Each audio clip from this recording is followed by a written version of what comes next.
ગણિતની અંદર આપણે નવા પ્રકરણ સાથે નવી શરૂઆત કરીએ। આજે આપણે શરૂઆત કરીએ છીએ પ્રકરણ 5 સમાંતર શ્રેણી। ખૂબ જ અગત્યનું અને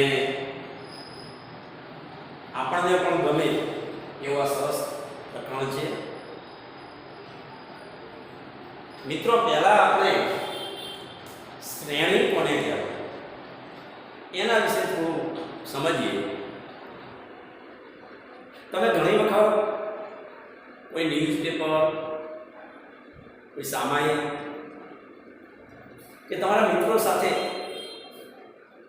કોઈ પઝલ શેર કરતા હોવો છો અને એની અંદર તમે એવું જુઓ છો કે કોઈ સંખ્યાઓના 2-3 પદ આપેલા હોય અને પછી એક પદ તમારે નક્કી કરવાનું, એ જગ્યા ખાલી હોય।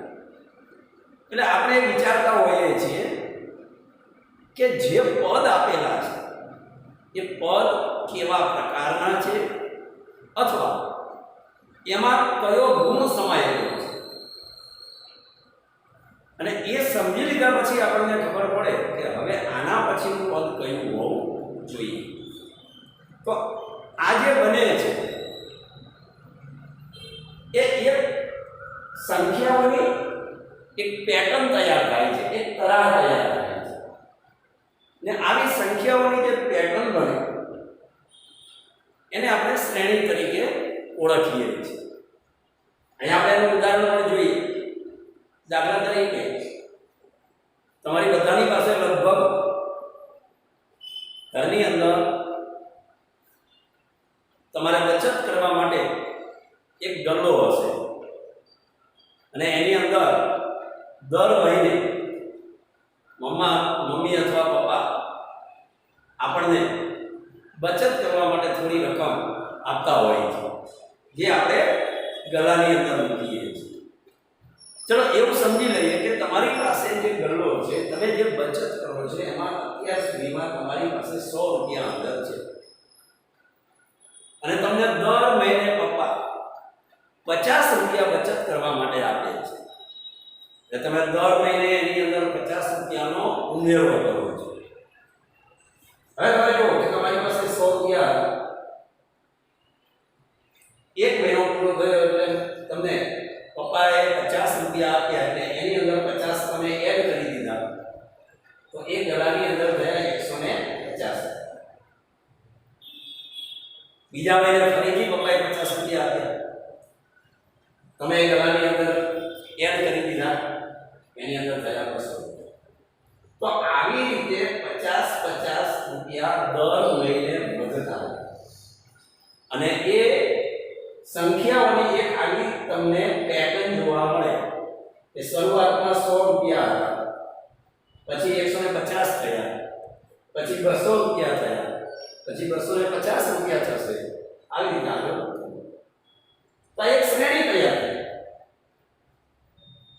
એક બીજું ઉદાહરણ જોઈએ કે કોઈ એક વ્યક્તિ, કોઈ આપણો મિત્ર હોય, આપણા સંબંધી હોય અને એમને કોઈ એક નોકરી મળે છે અને એ ઓફિસની અંદર એમને 8000 રૂપિયા પર મંથ એનો પગાર નક્કી થાય અને પછી એમને કહેવામાં આવે છે કે દર મહિને તમારા પગારની અંદર 500 રૂપિયાનો વધારો કરીશું દર વર્ષે। તો આપણે જોઈએ કે એનું પહેલું વર્ષ જે છે ને એ એમને 8000 રૂપિયામાં પૂરું કરે, પછી એક વર્ષ પૂરું થયા પછી એમને 500 રૂપિયા વધારે મળશે એટલે એનો પગાર થશે 8500।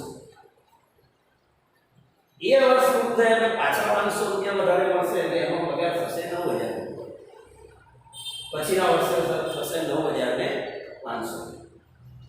તો આવી રીતે 8000, 8500, 8500, 9000, 9500 આવી રીતે એનો પગાર વધતો જાય અને એને આવી રીતે આપણે લખીએ તો એની એક પેટર્ન તૈયાર થાય છે. આપણે કોઈ એવું કહેવામાં આવે કે પ્રાકૃતિક સંખ્યાઓના વર્ગની યાદી બનાવો, તો આપણે પ્રાકૃતિક સંખ્યાઓની શરૂઆત 1 થી થાય અને એના વર્ગની યાદી બનાવવી હોય તો આપણે એવું લખીશું 1 નો વર્ગ, પછી લખીશું 2 નો વર્ગ, પછી લખીશું 3 નો વર્ગ, 4 નો વર્ગ, આવી રીતે આપણે પછી આપણને કેવું ન પડે પણ આ જોઈને ખબર પડી જાય કે હવે આના પછી કયું પદ આવશે, કારણ કે આ સંખ્યાઓની પેટર્ન છે, વિચારવાની, સમજવાની, લખવાની મજા આવે એવી વાત છે. તો આવી સંખ્યાઓની જે પેટર્ન તૈયાર થાય છે એને આપણે શ્રેણી તરીકે ઓળખતા હોઈએ છીએ.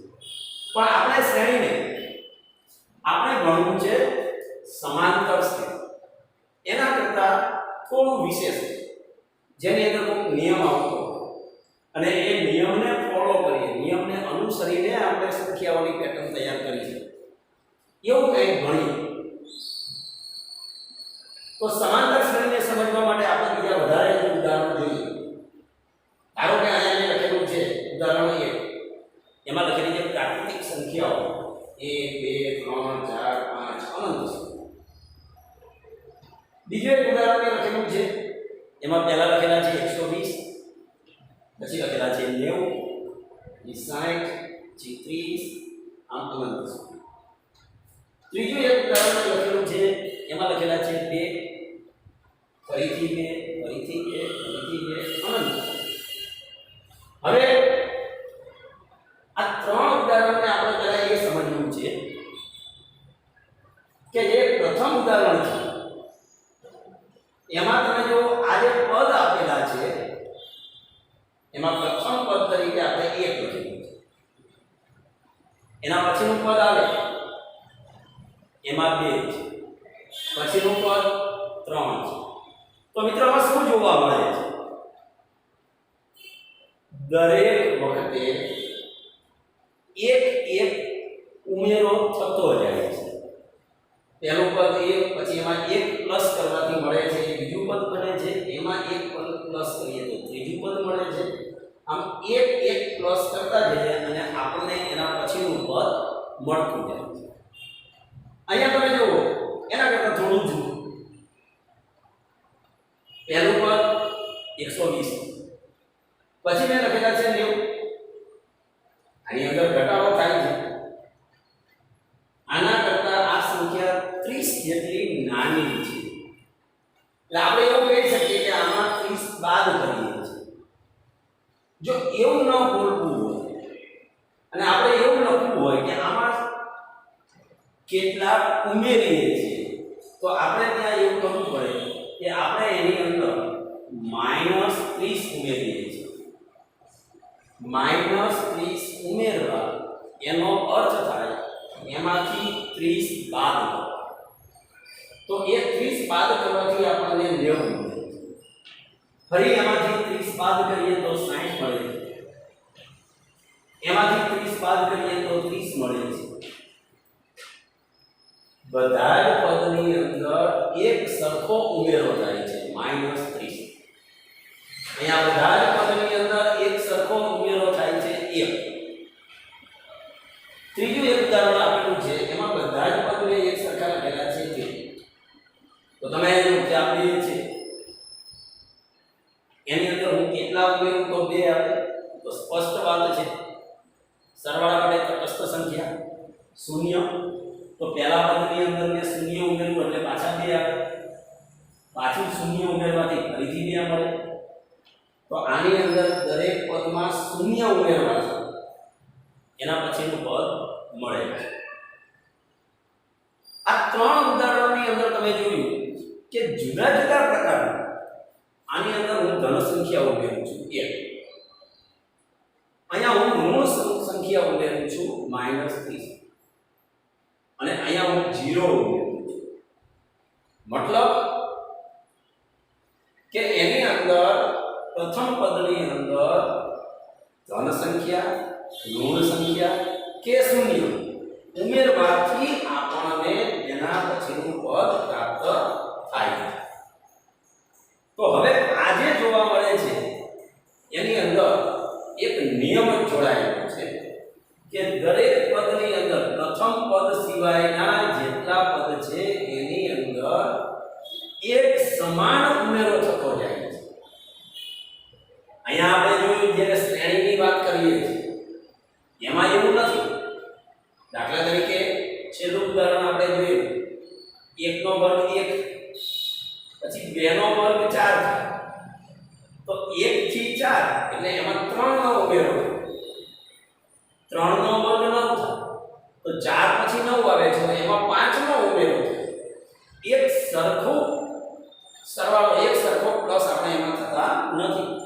જ્યારે આની અંદર પ્રથમ પદ સિવાયના દરેક પદની અંદર એક નિશ્ચિત સંખ્યાનો ઉમેરો થતો જાય. એટલે આવી સંખ્યાઓની જે પેટર્ન તૈયાર થાય એને સમાંતર શ્રેણી કહેવામાં આવે છે. હવે એની વ્યાખ્યા સમજીએ. સમાંતર શ્રેણી એટલે શું? અહીંયા આપણે જુઓ, પ્રથમ પદ સિવાયના પ્રત્યેક પદ. પહેલું પદ આપણે આપણી રીતે લખેલું છે પણ પછીના પદ નિયમ અનુસાર લખેલા છે. પ્રથમ પદ સિવાયના પ્રત્યેક પદ આગળના પદમાં નિશ્ચિત સંખ્યા ઉમેરી મેળવી શકાય. આની અંદર આપણે એક ઉમેરી અને મેળવી શકાય છે બધા જ. અહીંયા -30 ઉમેરીને મેળવી શકાય છે. અહીંયા શૂન્ય ઉમેરીને મેળવી શકાય છે. તો એક નિશ્ચિત સંખ્યા ઉમેરી અને મેળવી શકાય એવી સંખ્યાઓની યાદીને સમાંતર શ્રેણી કહે છે. આ નિશ્ચિત સંખ્યા મેં તમને પહેલા પણ કીધું આની અંદર એક ઉમેરવાથી મળે એટલે એ ધન સંખ્યા ઉમેરીએ છીએ. આ ઉદાહરણમાં -30 નો ઉમેરો કરીએ છીએ એટલે ઋણ સંખ્યા ઉમેરીએ છીએ. અહીંયા શૂન્ય ઉમેરીએ છીએ તો આ જે નિશ્ચિત સંખ્યા ઉમેરીએ છીએ એ ધન હોઈ શકે, ઋણ હોઈ શકે કે શૂન્ય પણ હોઈ શકે. અને આ જે નિશ્ચિત સંખ્યા ઉમેરીએ છીએ એ સંખ્યાને સમાંતર શ્રેણીનો સામાન્ય તફાવત કહેવામાં આવે છે. બહુ જ અગત્યનો આ શબ્દ છે જેનો આપણે વારંવાર ઉપયોગ કરવાનો આવશે. સામાન્ય તફાવત એટલે સમાંતર શ્રેણીની અંદર પહેલા પદની અંદર જે ઉમેરી અને બીજું પદ મેળવી શકાય, બીજા પદમાં એ જ સંખ્યા ઉમેરવાથી ત્રીજું મેળવી શકાય. એવી રીતે જે નિશ્ચિત સંખ્યાઓ ઉમેરતા જઈએ છીએ એને આપણે સામાન્ય તફાવત કહીએ છીએ. હવે આપણે આ જે કાંઈ પદ લખેલા છે તમે જુઓ છો સમાંતર શ્રેણી આની અંદર અનંત સુધીના પદ છે. ત્રણેય ઉદાહરણ છે એ આપણે અનંત સુધી લખેલા છે.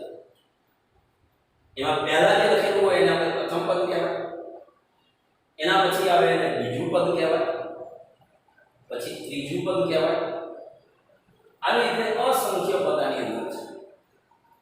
તો પ્રથમ પદ જે છે એને આપણે a1 આના વડે દર્શાવીએ, બીજું પદ હોય એને આપણે a2 વડે દર્શાવીએ. તો એનું જે છેલ્લું પદ આવશે જેને આપણે n નું પદ કહીએ, જે આની અંદર આપણે ખબર નથી, તો એ છેલ્લું પદ જે આપણને મળે એને આપણે an વડે દર્શાવીએ. અને પછી જે નિશ્ચિત સંખ્યા ઉમેરીએ છીએ જેને આપણે કીધું સામાન્ય તફાવત એને આપણે d વડે દર્શાવીએ. તો આ સામાન્ય તફાવત d કેવી રીતે શોધી શકાય? તો તમે જોઈ શકો છો કે આ બે પદ જે છે એનો તફાવત બાદબાકી કરીએ જેટલું ઉમેરીએ છીએ એટલું પાછું બાદ કરી દઈએ તો આપણને એ નિશ્ચિત સંખ્યા મળે. એટલે કે જે બીજું પદ છે એમાંથી પ્રથમ પદ બાદ કરી દઈએ તો આપણે ઉમેરેલી નિશ્ચિત સંખ્યા મળે. ત્રીજું પદ છે એમાંથી આપણે આ બીજું પદ કાઢી બાદ કરી દઈએ. ચોથું પદ હોય એમાંથી ત્રીજું પદ બાદ કરી દઈએ કારણ કે આ નિશ્ચિત સંખ્યા એક સમાન છે. તો આપણે સામાન્ય તફાવત d માટે આવું લખી શકીએ a2 a1 મતલબ બીજું પદ માઈનસ પ્રથમ ત્રીજું પદ માઈનસ બીજું, ચોથું પદ માઈનસ ત્રીજું, અને છેલ્લું પદ એટલે કે an, એમાંથી એની આગળનું પદ બાદ કરીએ એટલે આગળનું પદ આવશે an - 1. તો આ જે એક સમાન તફાવત જોવા મળશે એ આપણને મળશે આપણો સામાન્ય તફાવત d. અને આ d સામાન્ય તફાવત ફરીથી એકવાર તમને કહું, ધન હોઈ શકે, ઋણ હોઈ શકે, કે શૂન્ય પણ હોઈ શકે. તો આની અંદર આટલી વાત તૈયાર થઈ કે કોઈ પણ સમાંતર શ્રેણી આપેલી હોય તો પ્રથમ પદ a1, બીજું પદ a2, ત્રીજું પદ a3 એવી રીતે પણ દર્શાવી શકાય. જે નિશ્ચિત સંખ્યા ઉમેરીએ છીએ એને સામાન્ય તફાવત d કહેવામાં આવે છે. d શોધવા માટે આપણે આવું સૂત્ર પણ લખી શકીએ અને એના દ્વારા આપણે સામાન્ય તફાવત મેળવી શકીએ. અને આના આધારે એટલું તો નિશ્ચિત થયું કે જો સામાન્ય તફાવત d એક સરખો આવે, એક સમાન આવે, તો આપણે એવું કહી શકીએ કે આપેલી શ્રેણી સમાંતર શ્રેણી છે. આ એની મુખ્ય નિશાન કે જો સામાન્ય તફાવત એક સમાન હોય તો એ સમાંતર શ્રેણી છે એમ કહેવાય. આગળ થોડું આપણે એને વ્યાપક સ્વરૂપે જોઈએ. જો સમાંતર શ્રેણીના પ્રથમ પદને a અને સામાન્ય તફાવતને d વડે દર્શાવો તો આપણે એક સમાંતર શ્રેણીનું વ્યાપક સ્વરૂપ તૈયાર કરી શકીએ, જેમાં પ્રથમ પદને આપણે a વડે દર્શાવો, પછી એમાં d એટલે કે સામાન્ય તફાવત આપણે ઉમેરીએ એટલે આપણને બીજું પદ મળે a + b. આની અંદર સામાન્ય તફાવત ઉમેરીએ તો એના પછીનું પદ મળે. તો હું આમાં d ઉમેરીએ તો d + d એટલે થયા 2d. તો a + 2d આ ત્રીજું પદ. એમાં હું b ઉમેરું તો થશે a + 3d. આવી રીતે સમાંતર શ્રેણીના અસંખ્ય પદો આપણને મળતા. તો વ્યાપક સ્વરૂપે સમાંતર શ્રેણીને આવી રીતે લખી શકાય. એક પ્રથમ પદ, પછી એમાં એક વખત d ઉમેરવાથી બીજું પદ મળે, બે વખત d ઉમેરીએ તો ત્રીજું મળે, ત્રણ વખત d ઉમેરીએ તો ચોથું પદ મળે. અને આવા અસંખ્ય પદો આપણને મળે છે. સમાંતર શ્રેણી બે પ્રકારની જોવા મળશે. એક હશે શાંત સમાંતર શ્રેણી અને એનો બીજો પ્રકાર હશે અનંત સમાંતર શ્રેણી. બહુ સરળ બાબત છે. જે સમાંતર શ્રેણીમાં પદની સંખ્યા નિશ્ચિત હોય, તમે ગણી શકતા હોય કેટલા પદ છે, તો એ શાંત સમાંતર શ્રેણી છે. એઝ ફોર એક્ઝામ્પલ, અહીંયા મેં એક સમાંતર શ્રેણી લખી જેનું પ્રથમ પદ લખેલું છે 200 અને પછી હું દરેક વખતે એની અંદર નિશ્ચિત સંખ્યા એટલે સામાન્ય તફાવત 50 ઉમેરું છું તો આપણને બીજું પદ મળે છે 250. એના પછી પદ મળે 300, 350, 400, 450. અહીંયા આ પદ છે કુલ. તો અહીંયા તમે પદ ગણી શકો છો કે આ સમાંતર શ્રેણીમાં આપણને કુલ 6 પદ આપેલા છે. પદની સંખ્યા નિશ્ચિત છે.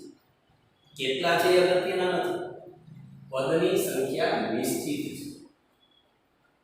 તો આ પ્રકારની સમાંતર શ્રેણીને શાંત સમાંતર શ્રેણી કહેવાય. પણ પદની સંખ્યા નિશ્ચિત ન હોય, મતલબ શાંત સમાંતર શ્રેણી ન હોય, તો એવી શ્રેણીને આપણે અનંત સમાંતર શ્રેણી કહીએ છીએ. શાંત ન હોય તેવી સમાંતર શ્રેણીને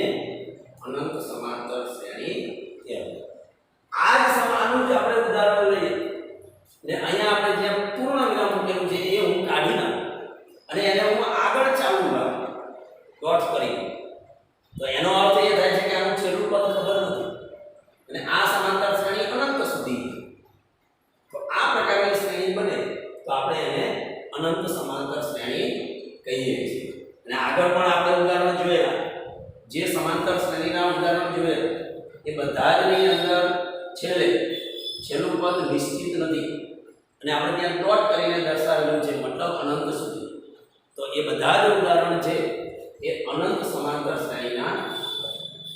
તો આપણને આટલી ખબર પડી સમાંતર શ્રેણી કોને કહેવાય, પ્રથમ પદ કયું, સામાન્ય તફાવત કયો, એના બાકીના પદ કેવી રીતે મળશે, એટલું આપણે આની અંદરથી સમજી શકીએ છીએ. એના ઉદાહરણથી પણ આપણે જોઈ લઈએ. ધારો કે એક સમાંતર શ્રેણી આવી રીતે આપેલી છે. એનું પ્રથમ પદ છે 3/2, બીજું પદ 1/2, ત્રીજું પદ -1/2, પછી -3/2 અનંત સુધી. આના માટે પ્રથમ પદ શોધો અને સામાન્ય તફાવત. બહુ સરળ, જોઈને ખબર પડી જાય કે શરૂઆત જ્યાંથી થઈ છે એ એનું પ્રથમ પદ છે. એટલે હું આરામથી લખી શકીશ કે પ્રથમ પદ a = 3/2. બીજું કામ આપણે કરવાનું છે સામાન્ય તફાવત d શોધવાનું.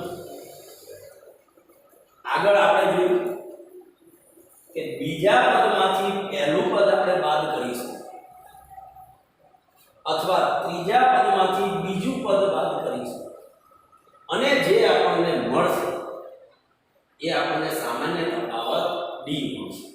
તો d શોધવા માટે બીજું પદ એટલે a2 માઈનસ પ્રથમ પદ a. આ સમાંતર શ્રેણી છે એવું લખેલું જ છે. એટલે બધા જ સામાન્ય તફાવત d ની કિંમત બધામાં સરખી જ છે.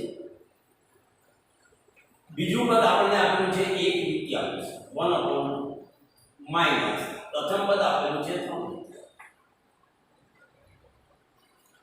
હવે આ આપણે બાદબાકી કરીએ તો જુઓ છો તમે બંનેના છેદમાં 2 આપેલા છે એટલે આ સમજ છે 2 ઉપર 1 - 3.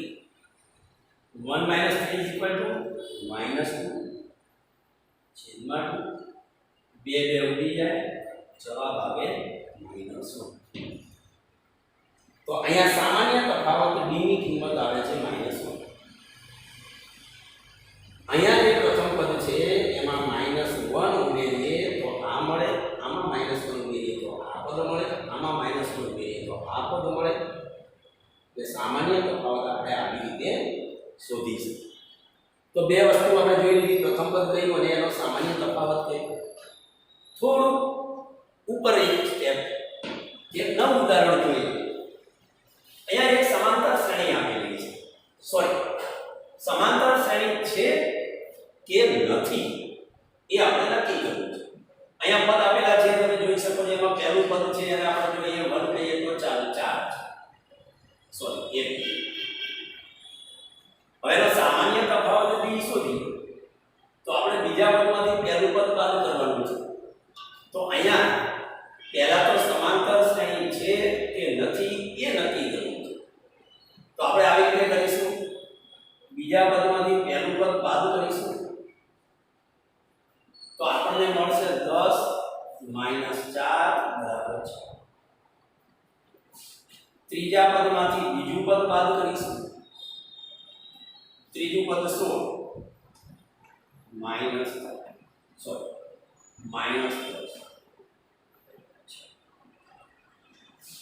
ચોથું પદ 22. એમાંથી આગળનું પદ ત્રીજું બાદ કરીએ એ 3 તો 22 - 16. તમે જોવો છો દરેક વખતે આપણને સામાન્ય તફાવત એક સરખો જોવા મળે. મતલબ a2 - a1, a3 - a2, a4 - a3 આવી રીતે મળતો. તો સામાન્ય તફાવત એક સમાન છે એનો અર્થ એ થાય છે કે આપેલી શ્રેણી એ સમાંતર શ્રેણી છે અને તેથી આપેલ શ્રેણી સમાંતર શ્રેણી છે. જો આ તફાવત સરખો ન હોય તો આપણે એવું લખી શકીએ કે આપેલી શ્રેણી સમાંતર શ્રેણી નથી. હવે આ નક્કી થઈ ગયા પછી બીજું આપણે પ્રશ્ન છે પછીના બે પદ શોધો. 4 આપેલા છે. આ 4 ની અંદર ચોથું પદ 22 છે. આપણે એના પછીના બે એટલે પાંચમું પદ અને છઠ્ઠું પદ શોધવા છે. તો મિત્રો આના પછીનું પદ શોધવું હોય તો 22 છે, એમાં આપણે સામાન્ય તફાવત 6 ઉમેરી દઈએ તો જે મળે એ એના પછીનું 28 એ એના પછીનું પદ છે. જે પાંચમું પદ આવે છે એની અંદર એનો સામાન્ય તફાવત હું ઉમેરી દઉં તો મળે 34 એ એના પછી. તો આપણને એના પછીના પણ બે પદ મળી ગયા 28 અને 34. બહુ સરળ એક્ઝામ્પલ છે. આપણે ગણતરી કરવાની પણ મજા આવે, ગમે પણ ખરું એવું આ પ્રકરણ છે. આ ઉદાહરણ પરથી આપણે આટલું સમજી લીધું કે સમાંતર શ્રેણી કોને કહેવાય, એનું પ્રથમ પદ, સામાન્ય તફાવત, અન્ય કોઈ પદ મેળવવાના હોય તો કેવી રીતે મેળવી શકાય, આટલું આપણે સમજી લીધું. હવે પછીના સેશનની અંદર આપણે સ્વાધ્યાયના એક્ઝામ્પલો ગણીશું અને તમારી સાથે પણ એની ચર્ચા કરીશું. ત્યારે થોડું વર્ક તમને પણ આપીશું. ત્યાં સુધી જે કાંઈ આજે આપણે આ વાત કરી છે એને તમારે સરસ અક્ષરે સ્વાધ્યાયની નોટમાં લખી લેવાનું છે. ફરીથી સ્વાધ્યાયના એક્ઝામ્પલ સાથે આ પછીના સેશનમાં આપણે ભણીશું. Thank you.